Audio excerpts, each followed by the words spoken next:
Pananampalataya ay lakip lagi. Ang paglapit sa Diyos dapat ay may ngiti. Siya'y kilalanin sa isip at labi.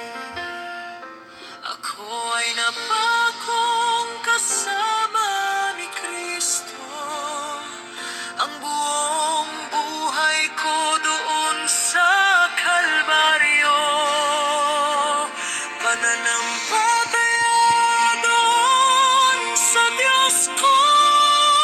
Sa aking umibig, tapat at totoo. Ako ay napakong kasama ni Kristo.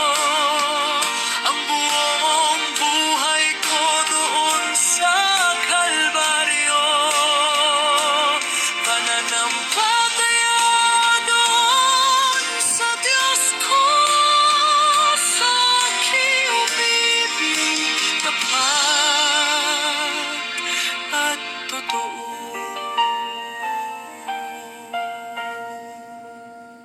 Sa